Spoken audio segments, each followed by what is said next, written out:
Hello guys, welcome back to my channel. On this particular tutorial, I'm going to take you through sum and the SUMIF, how to work on the two on your Excel.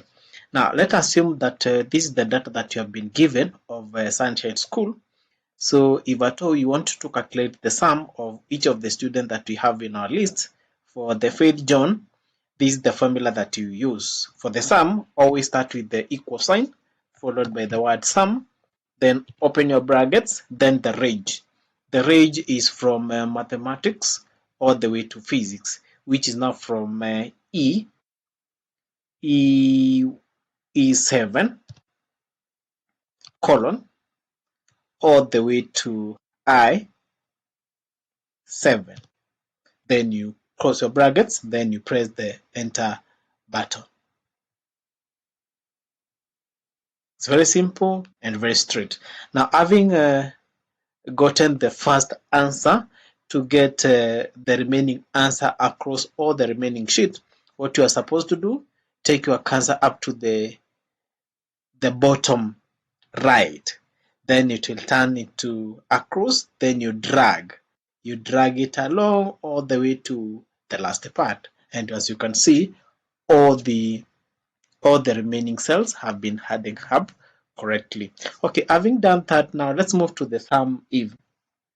And SUMIF is one of the logical functions that we have. The other two is the nested if and the count if. For the SUMIF, this function will add the values in a range of cells that meets a specified condition and return the results.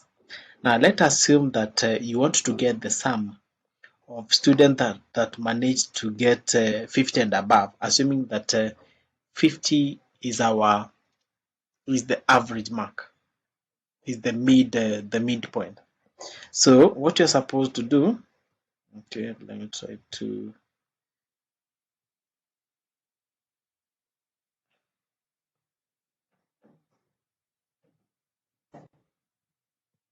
okay, so step number one, we have the equal sign. Always start with the equal sign, then the SUMIF,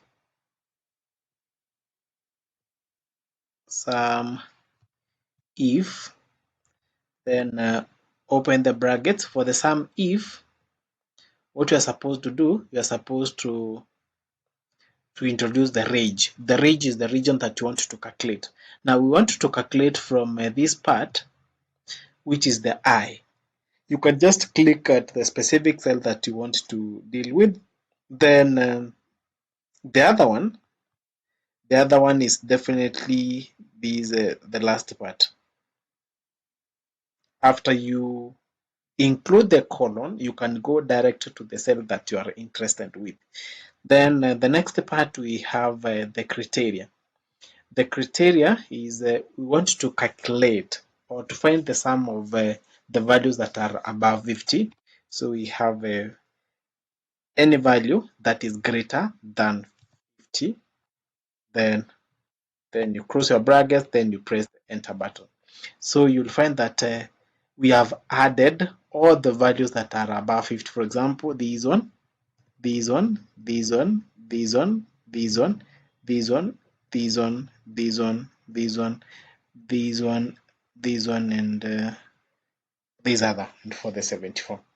So those are the steps that we take to find the sum of students that are able to meet a certain condition. And that is how simple it is. For the count if, I've already prepared another video. You can go to my channel and try to go through. You'll be able to see on how to work with the count if. Thank you for taking time to watch this one. In case you have any query or any clarification that you need, just write it down on the comment section. I'll get back to you. Thank you. Don't forget to subscribe. Bye bye.